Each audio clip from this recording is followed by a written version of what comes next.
Plymouth County Sheriff's Canine Unit operates a training school for law enforcement dogs and their handlers. The canines work and live with their human handlers. They assist local police in locating fugitives, missing persons, and drug searches. PACTV Community News stopped into one of the training sessions to hear more. Turn right, Bobby. You're going into the dog. You're trying to force him, and he's just going to go into an article search mode. The canine training program was expanded here at Plymouth County 3 years ago. When I returned, it's existed since about 1972, but it was expanded 3 years ago when I returned. So included today in training in the basic course are the Department of Corrections, Norfolk Sheriff's Office, in about 10 towns that are from the local municipalities. As far west, I think, as Framingham is as far as we are right now. We service about 120 dogs from about 100 agencies statewide.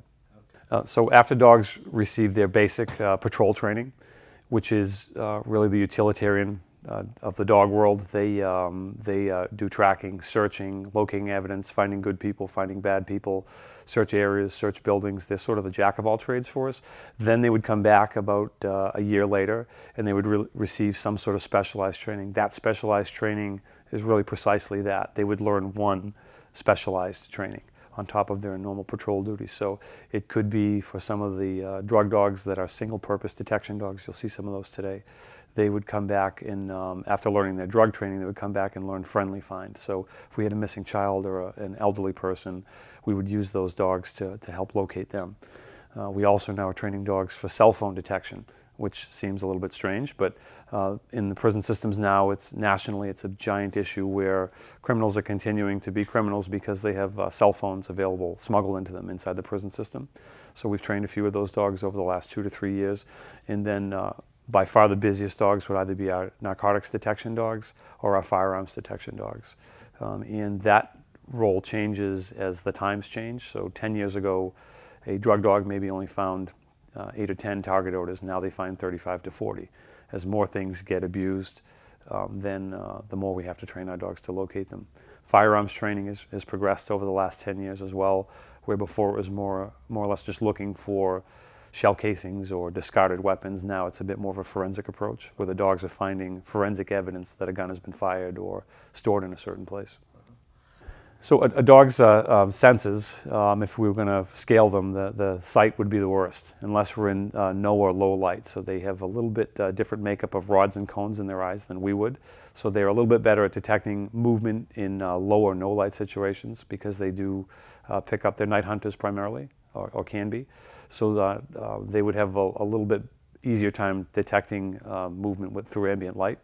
And then the next best thing would be the sense of hearing.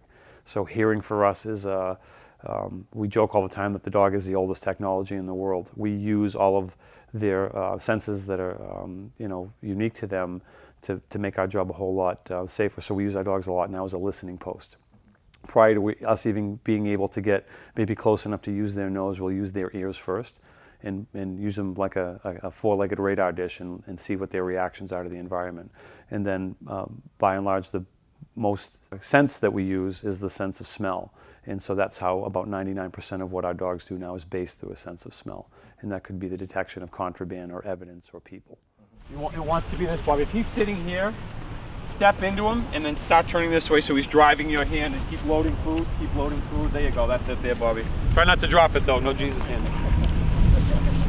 I would say, and I say it to the sheriff every chance I get, the success of our program is definitely based on the folks that make it work, but none of that would be possible if we didn't have an administration that supports that. So for us, it's huge that we have a sheriff that is innovative and allows us to be innovative and allows us to be creative and to push the envelope and not be satisfied with where we are, but rather where we're going, I guess.